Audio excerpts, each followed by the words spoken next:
That's Oh, okay. Ask away. It doesn't oh, matter.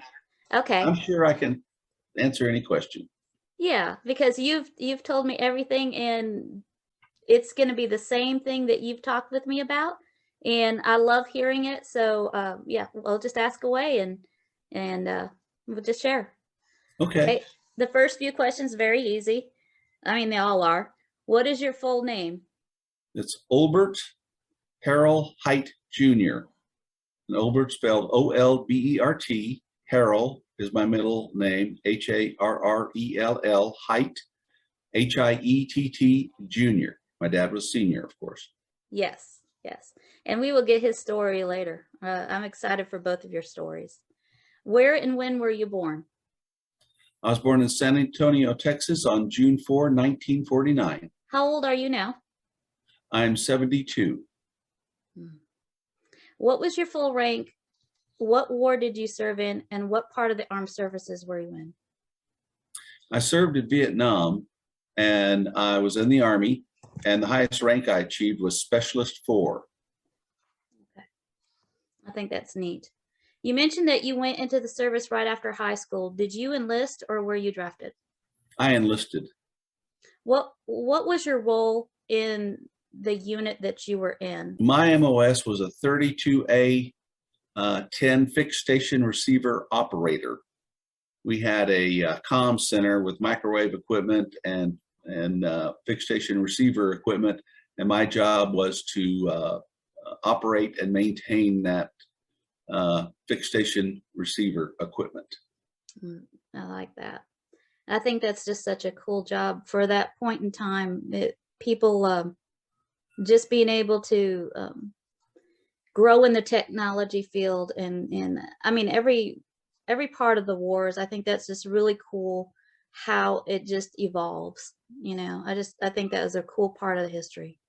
Well, communications was a big part in Vietnam, and I was with the 1st Signal Brigade, and their mission was communication throughout Vietnam, and that was essential to the mission. Yeah, always, right? Right.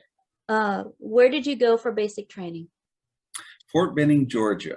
I enlisted in September 25 of 1967, and I went to basic training in Fort Benning, Georgia, and basic training lasted about 8 weeks. Could you please take us through a typical day in your basic training? Well, a typical day in basic training, you were up and in formation around 5 o'clock. After formation, we would run, if I remember correctly, about a mile or more, and then after that, we would get in line at the mess hall for breakfast.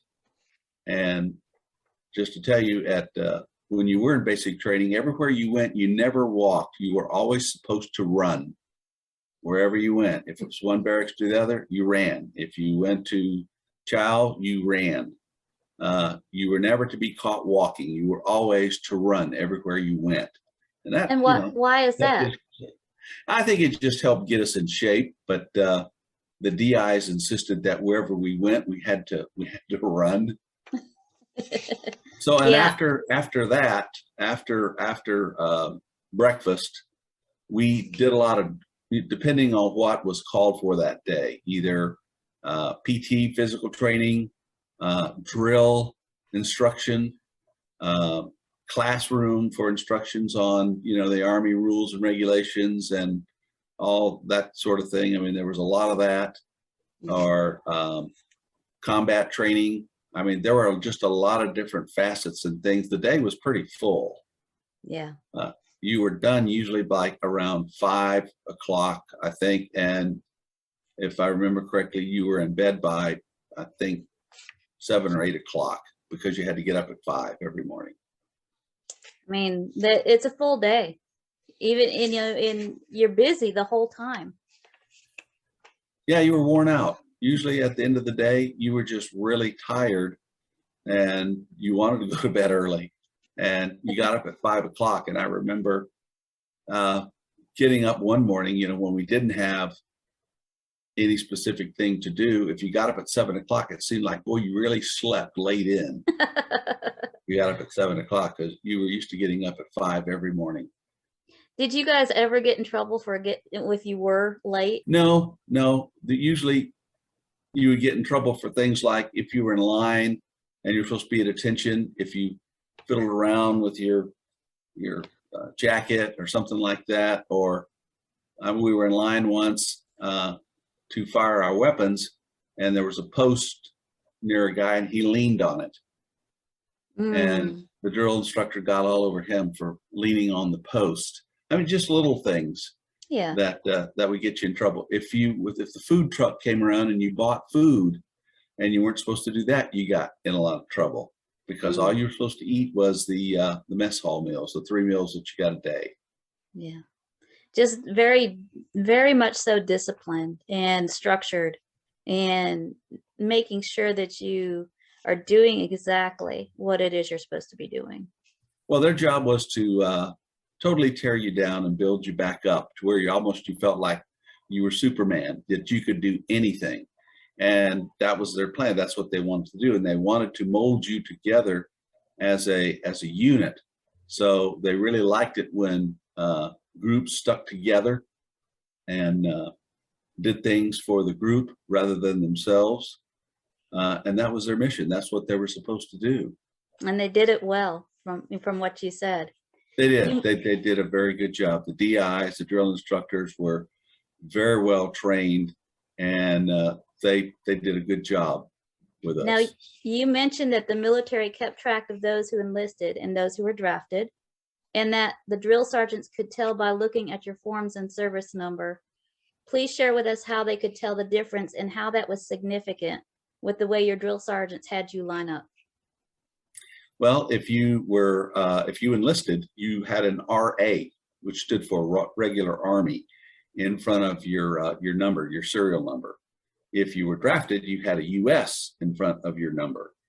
And the drill instructors, of course, gravitated to the RAs, the regular Army, the boys or the guys like us that enlisted.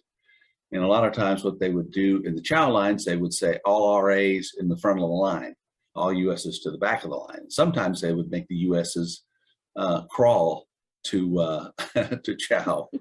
I mean, there was certainly an element to where they were more favorable towards the RAs than they were the USs. I mean, they appreciated the guys that were joining up like me. And I really never thought about that, but we got a little bit more, I would have to say, preferential treatment than the USs did. You know, it's like anything in life, when you take the steps ahead of time and you're just kind of moving into what it is maybe that you should do without even knowing what it is you're doing, the effort that you take in advance is what is always effective with whatever you do. Well, they knew that the RAs wanted to be there.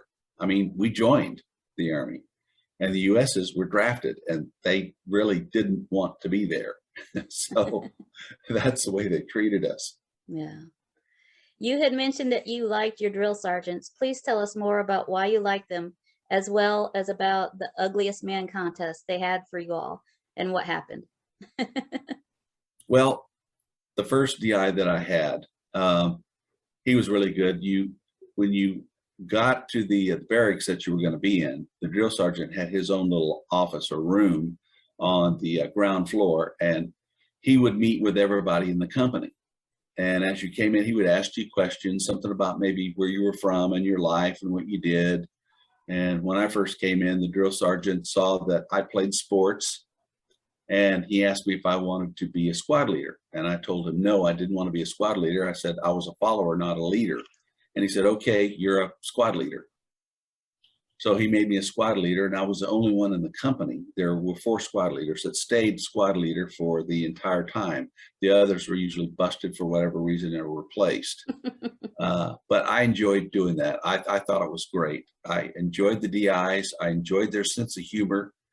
They messed with us all the time.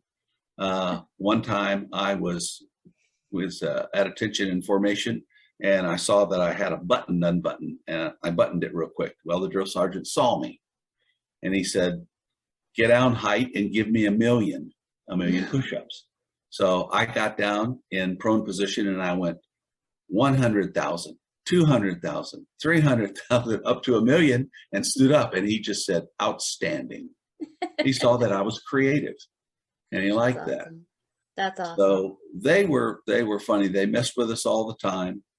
As I mentioned to you, one time we had a day pass, and one of our buddies went out to meet his wife, stayed out all night, got really drunk. I think barely made it back to the barracks.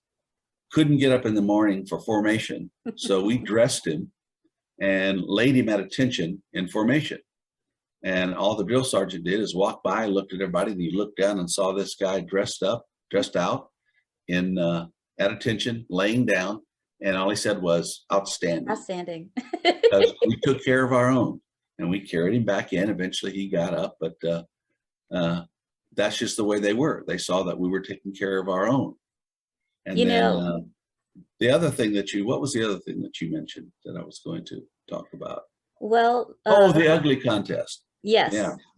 Well, one time, one of the drill sergeants in one company said he had the ugliest man in the whole unit, and he brought him up front. And our company drill sergeant at the time, different one, said, "No, I've got the ugliest man," and he brought, I think, a soldier up. Usually, it's a soldier that they picked on a lot. So they brought them up and stood them up, and they wanted the whole command to vote on who was the ugliest. So one drill sergeant would say, "Is this man the ugliest?" And nobody raised their hand. And the other drill sergeant will say, "Maybe this man's the ugliest." Nobody raised their hand. So we all had to get down in push-up prone position, and we stayed that way for maybe 10 or 15 minutes. Then they made us get back up and said, "Okay, we're going to vote again."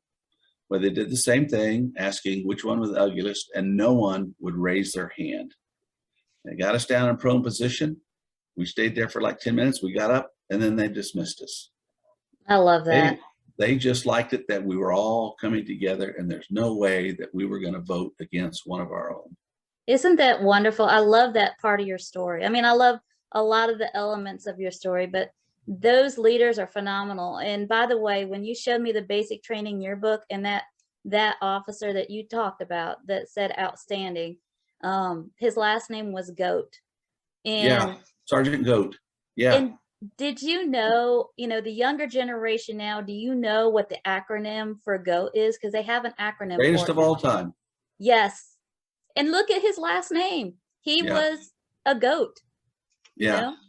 he was a That's very, very fair, very good drill sergeant, and that's why I got him to sign my that yearbook from there. I love it. I like remember him to this day, almost like it was yesterday. I was telling my wife last night. She said, "You remember all these things. How do you remember them?" I said, "I just remember them like they were yesterday." And it's like I was telling you, I just went through life with my eyes wide open. I just took it all in. It was larger than life to me. Everything was. All these experiences were so surreal, I guess you would say. All these experiences were. The outlook that you have on life is inspiring. And having that phrase that you just said, having your eyes wide open. I mean, that's an area that I want to work on for myself and as well. But it helps with your memory, and it helps with your attitude for anything that you have in life. It helps you to open up and just be excited about life. And that ability that your father and probably your mother too instilled in you to have your eyes wide open.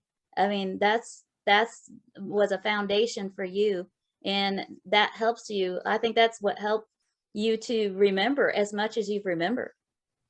Well, It's it amazing. also helps you to respect life Mm. and respect everyone. There are people that everyone has special qualities, and it's great to recognize them. And like I said, just respect everyone, Yeah. even the least person that some people think is the least. Respect that person and give them the respect that they deserve.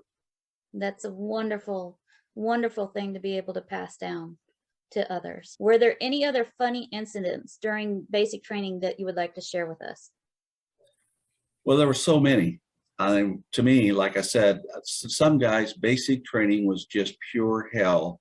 To me, I laughed all the way through it. I thought it was just the greatest thing ever. I mean, that was me, 18 years old, but there were just so many instances.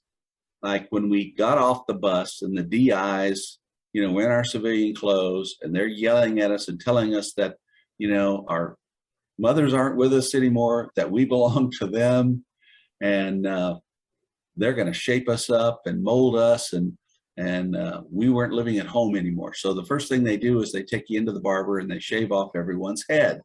Mm-hmm. And then they tell us after everyone's head is shaved off and we're standing in formation, they said that, and I'll say it, so they said, well, now you are all shitheads. And so we had to say that. They said, say that. So we all had to say, we're shitheads. So we said that. And from then on out, all through basic until the end, and I'll say this, at the end, they told us we were good heads. Oh, I love that.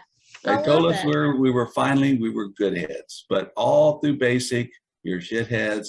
And there were just so many instances where they grabbed guys, like if guys were standing in line and doing something wrong, like in going to the mess hall, they'd make you get down in spider position, which is you're on your back and your legs are prone and you've got your arms down, almost like you're in push-up position, but you're just upside down.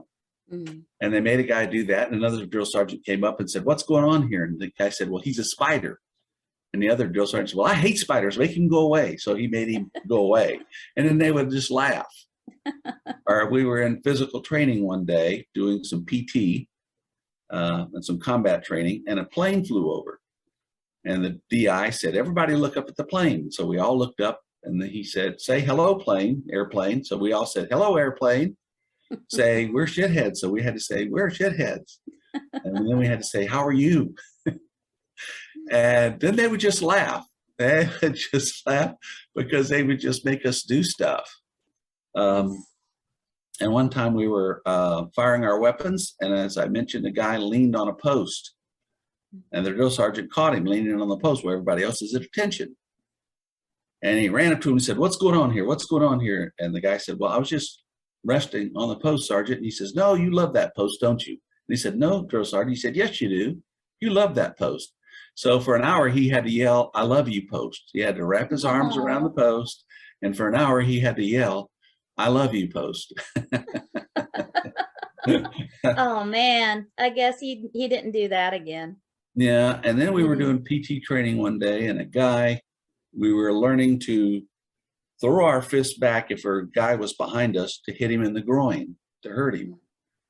Well, we all were practicing that, and one guy actually did hit a guy in the groin, and he yelled. Drill sergeant ran over there and said, what's going on over here? And the guy said, well, I accidentally hit him in the groin. And the drill sergeant said, oh, and what did you think of that? He asked the other guy that was hitting the groin. He says, well, I didn't like it. He said, no, you liked it. So they had to run around the whole platoon for an hour yelling, one guy yelling, I hit him in the groin. And the other guy had to yell, and I liked it. Oh, no. For an hour. Wow. I mean, these kind of things, because I remember my brother saying specific things like that as well, that it really, by doing that, it really hits home to you. You're not going to do that again, you know, and that's exactly why they do the things. It's not necessarily to be mean. It's to get you in that mind frame of recognition of what not to do. You know. Well, they did, and they praised guys that if you did really well, like in physical training, or I made the highest score on the PT test, which was the tops was 500. I scored it was 500, and I scored 460. And if you did that, if you scored over 400 on the PT test, you didn't have to do KP. I didn't have to do kitchen duty. I didn't have to do it anyway because I was a squad leader, and all squad leaders didn't have to do kitchen duty. Oh, that's so cool. So being a squad leader, though, my job was to, whenever they asked for volunteers or needed someone to volunteer for something or do something, I would have to, the sergeant said, give me 2 men, or give me a man to do this, or give me 2 men to do that. And sometimes they weren't good jobs. You had to pick out a guy or 2 guys to do that. So sometimes you weren't real popular with your squad. Now, were you popular with your fellow? I stayed a squad leader. I tried to be as fair as possible. I did have one guy in my unit one time when we were falling out for formation, he wouldn't get out of bed. And he was on a top bunk, and I went over and I grabbed him and I dragged him, threw him out of his bunk. And then after formation, of course, when we came back in, he challenged me to go outside, and I did. I went out and I waited, and he didn't do anything. And I think the guys respected me for that. And I tried to stand up for those that were sometimes abused, or we have some guys that were really messed up, like their lockers. We had one guy that his locker failed the inspection and all the rest of us passed. Well, because he failed, we didn't get a 1-day pass.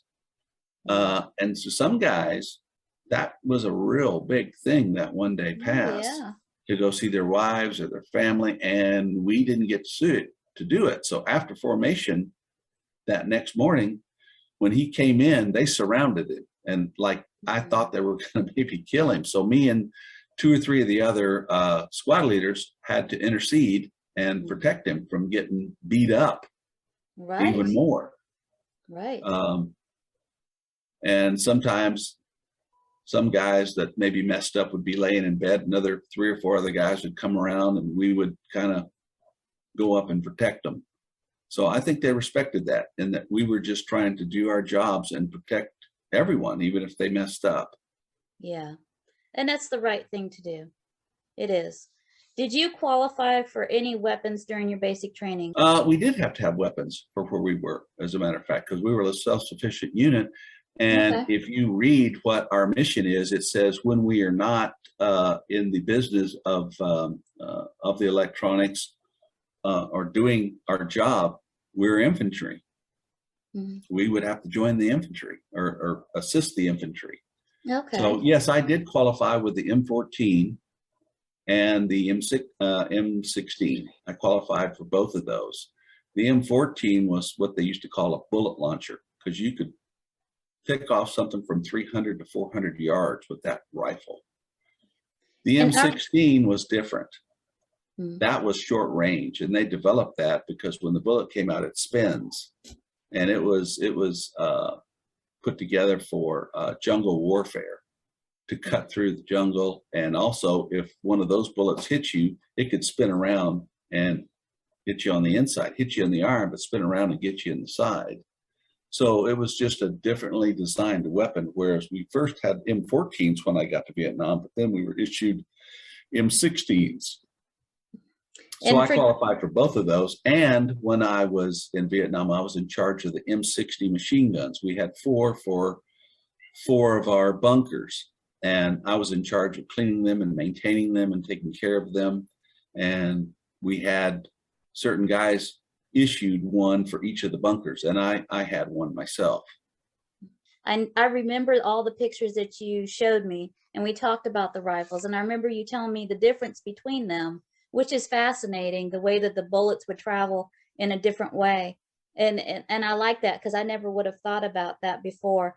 But what I was really meaning was that as a signalman and the correspondence that you all had to do, rightly so, you still had to have weapons in case. And so please forgive me, because I oh no, that's okay. Yeah, no, it's just that, yeah, our main mission was communications, of course. Yes. But we were a little self-sufficient unit that I was on. We only had like max maybe 25 guys, 5 Koreans, 5 Australians, and the rest were Americans. The highest ranking person we had was I think a second lieutenant, and a sergeant. And everybody carried weapons. Everybody had a weapon. Everybody had at first an M14 or an M16. Plus we had several, like I said, M60 machine guns that I took care of. We had some M79 grenade launchers. So we had to protect ourselves. And little self-sufficient unit out in the middle of nowhere with a 300-foot microwave tower. That's why we got shelled so much, because you could see that from 20 miles away. Right. But yeah, we were just like, you know, and we did have to pull guard duty, and sometimes guys went on patrol around the compound just to see, you know, what was out there and what was around. Yes, and we'll talk more about that part of it in a little bit. It's really good for people to know that even in the lines of communication, because you have to protect yourself, it's effective and it's necessary no matter what area you're in, even if you're not in direct combat. And that's phenomenal. How long was basic training, and where did you go after basic training? Well, basic training was 8 weeks. And then after basic training, my MOS, of course, was 32A 10 fixed station receiver operator. So I was sent to Fort Monmouth, New Jersey for electronics school for 14 weeks. This particular course for this job as a fixed station receiver operator was 14 weeks. So I went to Fort Monmouth, New Jersey and completed that in 14 weeks. And then what they do after you complete your 14 weeks, depending on the unit, whether you're, you know, in microwave or fixed station receiver operator or whatever you do, your unit is assigned somewhere. The 2 units before us, I believe, got sent to Germany and Italy. Our group, our whole group was sent to Vietnam, which surprised us because when I joined the Army, they said, well, if you go into electronics, you'll never go to Vietnam. You'll go to Europe somewhere. Well, surprise, surprise, Vietnam has communications too. So our whole unit got sent to Vietnam, the whole unit, to various places in Vietnam. I got sent to Phu Long, which is not far from Tan Son Nhut and Saigon. Yes. Did you see any other people from your unit? Because you said they're spread out along I did Vietnam. not. I did not. The whole over 2 years and 2 months that I was there, I never saw any other person that was in my class. You had mentioned something about if you didn't graduate from signaling school, what happened to the people that didn't graduate from You were signaling sent school? to AIT, which is Advanced Infantry Training. And we had a guy in our group, and he put a little thing on our bulletin board in the barracks one day that showed he failed and he was scheduled to ship out to AIT, Advanced Infantry Training. So you were in the infantry. If you fail that, that's where they sent you. Yeah, they would go to Fort Dix. You'd go to Fort Dix for AIT, Advanced Infantry Training, if you failed. So that was a good motivation to study and try to pass. Study, study, study. Yeah. Were there any memorial incidents in signaling school that you remember? Funny incidents or interesting? No, signal school was in the winter time when I was doing it. So the rooms, to me, to be honest, were very hot. They were real warm, and you would fall asleep. So the instructors had a deal to where if you felt like you were sleepy and couldn't stay awake, stand up. So you would stand up during the whole class so that you could, you know, pay attention and stuff like that.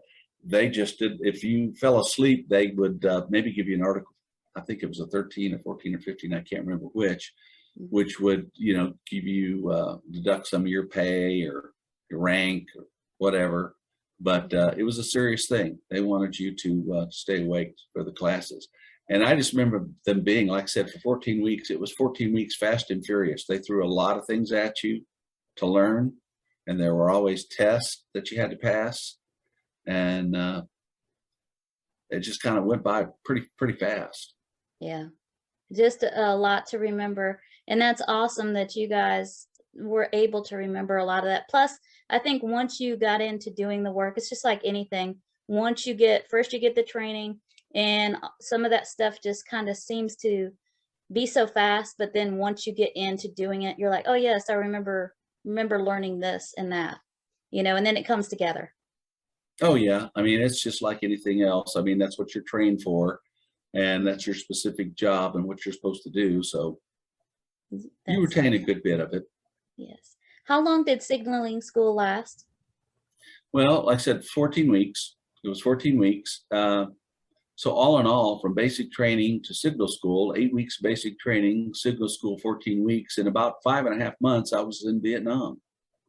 After Do you- basic training, and then that 14 weeks, which was pretty fast because a lot of the other schools were longer. If you were a microwave person, I think that those classes were a lot longer. Mm. Do you remember any of the fellow soldiers that you trained with? I do. I remember some of the guys from basic. I remember some of the guys from signal school, and I can remember their names. And but I haven't since basic or the signal school seen or heard from any of them. Mm. The only ones that I hear from are, of course, guys that we were together at Vietnam together on the signal side. We do meet. We used to meet yearly in different places. We'd vote on where we were going to meet. Nice. And we would have, 20 guys or better that would show up, Mm. at least 20 or so. And they were great meetings, and they were a lot of fun. We've met in New Orleans and Kansas City and down in Florida and just a lot of different places. And they've been great meetings. We've lost a couple of guys, which has been sad. But most of the guys that were on the receiver site are pretty much everybody has some sort of sickness. Mm. Either, prostate cancer, or, I've got diabetes and ischemic heart disease. There's some guys with brain damage, stuff. And that's from that Agent Orange that got in our food and our water. Yes. But those And are the guys I see.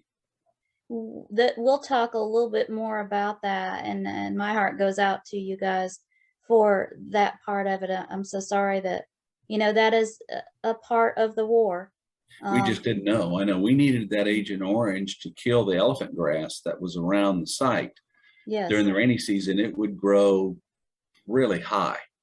So we would either pour the Agent Orange and or kerosene on them and burn that elephant grass, or try to kill it with the Agent Orange. And it, of course, got in our water and in our food. It would be in big black barrels with an orange stripe around it. And that was the Agent Orange. But it was necessary to use, like I say, to kill elephant grass, or the VC could just sneak right on top of us. Yeah. So we had to create a perimeter around our little site.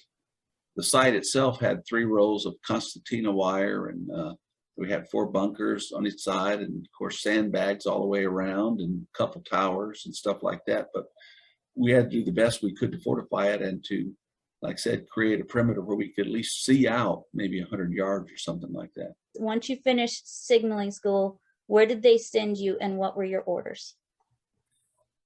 I was sent to Phulam. Everybody flew into Tan Son Nhut Air Base. That's where everybody flies in, and you're there for about, I think, a week or so before you get your orders on where you're going. Mm. And then everybody lines up in formation, and an officer, I believe, comes out and calls your name and tells you where you're going. And I was sent to Phulam, flew into Saigon. And when I flew into Saigon, the Tet Offensive was just winding down. So there was still small arms fire and a little bit of fighting going on in the streets. And the buses that they put us on to take us from the air base I said Tan Son Nhut. We flew into Cam Bay. Cam Bay, we went to Tan Son Nhut. From Tan Son Nhut to Phulam. From Tan Son Nhut Air Base, they put us on buses, and the buses had big blocks of steel around them, the windows, so that they couldn't shoot into the bus. And they went about 60 miles an hour through the streets to Phulam. And actually, in the streets, they left a lot of the dead VC out in the streets. They didn't pick them up. They wanted the VC to see that. So we got to Phulam, and there was still, at nighttime, there was a lot of small arms fire, mortar fire, and things going on in the villages around Phulam. There was still a lot of fighting going on. And at night, it was so loud. You could have recorded it. You could have recorded the small arms fire, the mortars going off, the miniguns being shot from the helicopter gunships and things like that. And you were required to wear a helmet and your flak vest everywhere you went into Phulam. If you didn't, you got court-martialed for it. And sometimes the small rounds would come into the compound. You'd hear a ding, zing, zing, where a round was coming in. And that's why we had to wear our flak vest and our helmets. Yeah. And that lasted the whole time pretty much. I was only at Fulham for maybe a month or so. And then I got transferred out to the receiver site, which was a very small, self-sufficient unit out in Long Binh. But Fulham, like I said, there were still small arms fire and fighting going on. So it was still pretty dangerous. When people had come in to Vietnam and they were getting off the plane, you said that there would be coins and pennies everywhere. And Right. why were people tossing their coins away? Well, you couldn't use them. I remember the barracks at Cameron Bay, the floor was littered with pennies. They were everywhere. There's thousands of them because you couldn't use them. You couldn't use our money.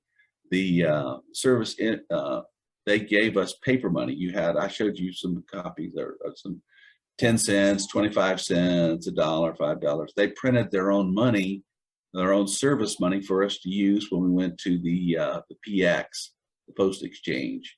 And we had ration cards that you could buy so much, maybe a bottle of liquor, or 2 boxes or 4 boxes of cigarettes and certain things like that. They were rationed. And of course they had their own money. Now the Vietnamese had their money, of course, which was like, it was just totally, it was worth less than the American dollar. The Vietnamese coveted a $20 bill, a real $20 bill.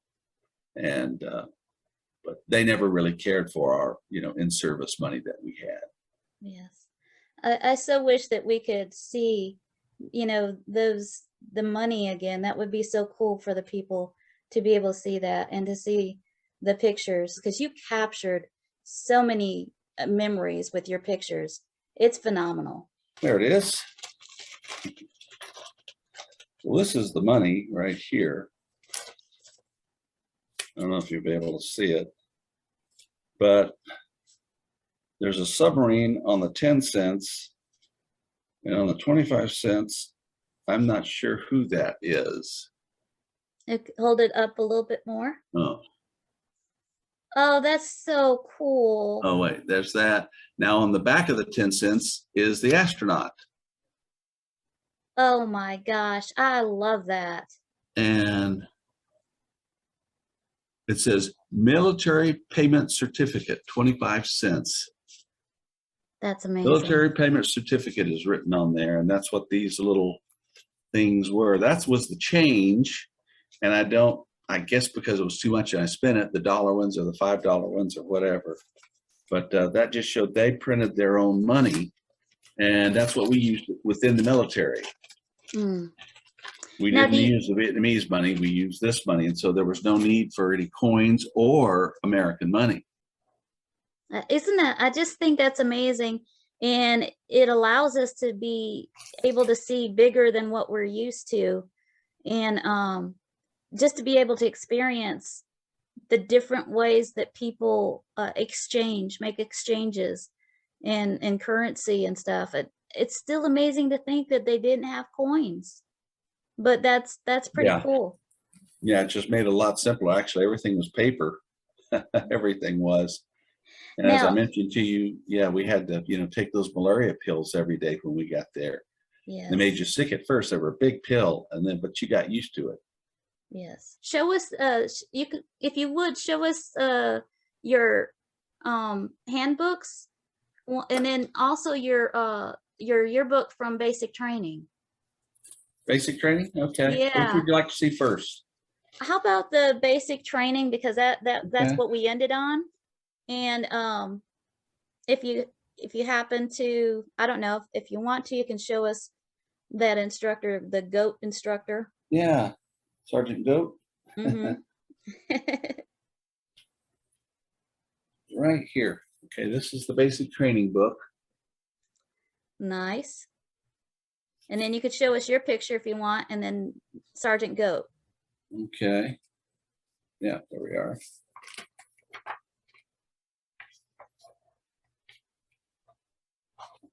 I am the second one down. I don't know if you could, can you see it? Yep, yep.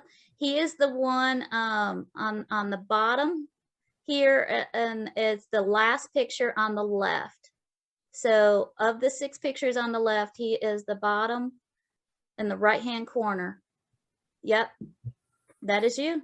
That's me. And let me show you Sergeant Goat. He was my favorite DI. He really was. Let's see. There we go. There's Sergeant Goat is the first one down. Let's see if you can see that. Yeah, pull it back just a little bit. Pull it towards you and move it to the right just a little bit. Other way. I'm sorry, other right. There you go.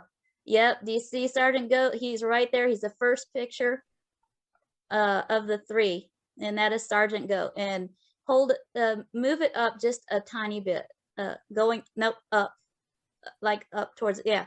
Now you can see SPC Edward A. Goat. That was him. That's awesome. Yeah, he was a great guy. Okay, I'm glad you got that from him. And then the handbooks, like if you want to Okay. just show us, you had the handbooks, and then tell us about that just briefly. This handbook was given to us before we went to Vietnam, and it talked a lot, mostly about booby traps, the types of booby. They were very ingenious in how they would set booby traps, and they used punji sticks, which were sharpened pieces of bamboo. They would defecate on them and things like that. So if you ever stepped in a hole and there were punji sticks sticking up and your boot went through that, you would get a nasty cut and probably get it infected. They had all kinds in here. I'm just trying to maybe show you 1 or 2 pictures so you kind of get an idea of what they do. I mean, they were ingenious on these things, and shells and things that they put together. I'm trying to put together, I'll show you one of the primary ones with the punji sticks. They had so many. Like I said, they were masters at tunneling and doing booby traps. Maybe something like this. That's, I don't know if wow. you can see that or not. Yes, that's perfect. The way But that there were all kinds in here.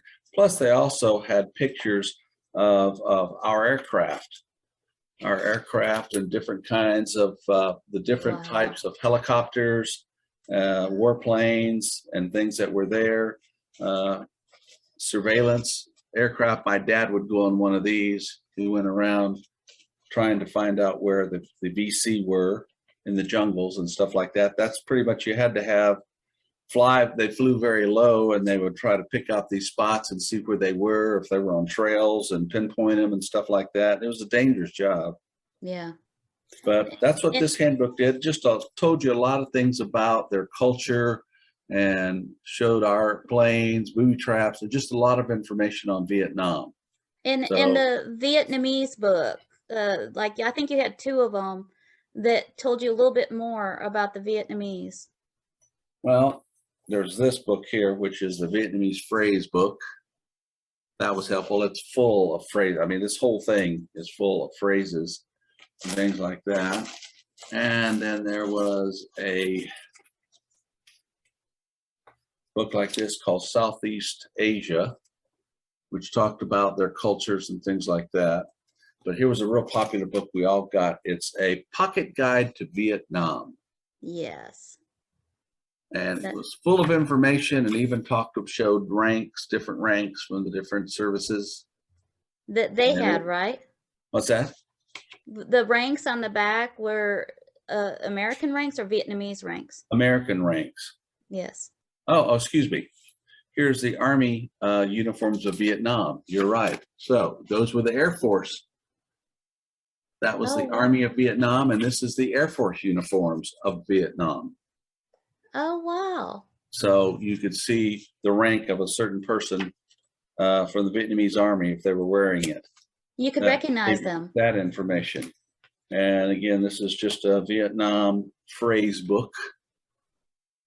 Turn it sideways. That's awesome. And I'm sorry, turn it back because it has the words on the side, but yeah, I can see it now. But yeah, you had access to all these different types of books. And my dad had some as well. I have, here's another one, Handbook for U.S. Forces in Vietnam. Mm.